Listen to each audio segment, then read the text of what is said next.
The reason why I say that possess an inner knowing you have it already is because faith operates off the premise of assumption. You're assuming things. But you have to understand something. If the universe is asking you to have faith in God, then you okay. But at some point, there has to be action to back that faith. Because then that faith that is operating off of assumption is going to be proven wrong.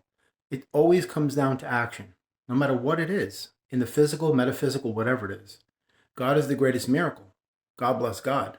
No doubt, but we are all source. It isn't a disconnection or a distance or something separate from you, because that feeds into the separatism, disconnection, lack, loss, and absence, victim mentality. That's exactly what they want you to feed into. All of these religious doctrines and ideologies that they recite from these Bibles that they wrote, saying that, God is an obedient God, all this stuff, it's all made up. It's all made up. The Bible is only what? The King James Version, 1611. That's it. That's what you're looking at. The universe, how old? No age. You got to, at some point, put the pieces together. So whatever the universe is asking of you, ask the universe the same, saying, God is asking you to have faith in God, then you have faith in me. It has to be both ways. It can't work one way. God saying, have faith in me, and I'm saying, okay, show me the magic. Not meaning that I don't have faith in you, I need to see it. I'm just saying that you need to back your words with actions, or else you just be like everybody else. And God doesn't operate like that. The universe works in very different ways than what you're used to seeing. You have to train yourself to recognize these things by having a perceptive lens that isn't grounded in the mediocrity of systems and isms and schisms and division. This is what I'm talking about. You literally have to be an analog soul in a digital world, something organic, biological, natural, in an environment that's cold and distant and mechanical. You have to keep yourself open to any subtle fluctuations in your environment, recognizing everything. The craziest things I could bring up, these are signs that things are happening for you. You could be shaving. Look at how the shaving cream is making depictions, or wherever you're shaving. It could be like little signs and symbols they send you. If you're washing your hands on the sink, you can see like little water hearts form there. These are just like little, thumbs up that, everything's working fine. That's the universe letting you know we're working on it for you. As long as you can maintain that energy, everything will be fine.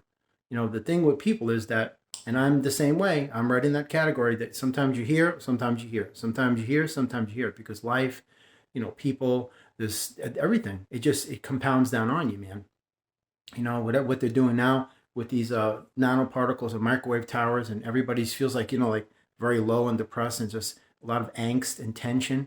It's not coming from Mars being retrograde or conjunct to Venus, or that's a cover story. Now they're going to blame it on the solar eclipse and, that's the reason why everybody feels so heavy. Not true. Not true at all. Untrue. I know when something is of a natural source, and I know something is of an unnatural source. Like the reason why they blame all of these natural disasters on act of God is because these are all mechanically generated.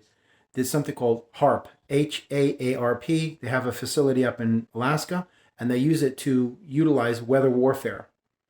And it's a known fact, the chemtrails that they spray in the sky, not contrails, chemtrails, they contain metal particles that HAARP bounces off of like a mirror, and they can direct that beam anywhere they want in the world. That's why they can have a drought in Africa, a hurricane in Louisiana, or anything they want. They can literally just agitate the elements to generate these types of weather patterns, and then they blame it on act of God. They do it all the time. The earthquake in Haiti, that was generated man-made, artificial, by using extremely low frequencies, because in the substrates, the tectonic plates of the earth, they resonate at a specific frequency. Once that frequency is matched and amplified, you can destroy anything. Absolutely. This is in the inaudible range of the human hearing spectrum. You can't perceive these things. This is where whales and elephants can pick up this stuff. And then you have the ultra high where dogs can hear it and you can't hear it. That's what I'm saying. These things exist. You can't hear it. It exceeds the limitations of the range of your hearing spectrum, but it's still there. It's just like the universe. You think you know what the universe is, but you don't know what it is at all. You're only going by what they told you. It's a white guy up in the sky with his one son, lives up there or wherever up there is. Is he over here, over there? I was still confused where exactly up there is. It's like a chair up there with a big old white guy with a robe and a beard and all that, and a staff like Moses or a Noah. The same old nonsense. But the relationship you have with what you call your universe has to be a reciprocity, or else it can't work. It can't be one way. It can't be the universe telling you what to do. Okay, yes, Lord, yes, Lord. Then you're a servant. You're a slave. You're a puppet. You're a prisoner. You're not free. It has to be where I'm doing this on my own terms. Because after all, aren't you supposed to be here to help me and I'm here to help you? Isn't it supposed to be a two-way street? Like I said in previous videos, there's no such thing as a functional, practical one-way relationship. Because if it's only give, give, give, give, give, and the other person's take, take, take, take, take, how's that fair to you? That it's going to leave you drained, depleted, emptied, and feeling absolutely despondent and just used. So why would the universe be the same? It's not. So you have to build a relationship with what you call the universe and just forego all of that religious indoctrination because it's all a lie. And just understand that your relationship to the universe is distinct to you and there is no other. So whatever it means to you, that's good to go. You don't have to profess this to somebody else to try to push your beliefs onto them. Just know that it works for you and just that's fine. As long as it works, don't change it. That's basically it.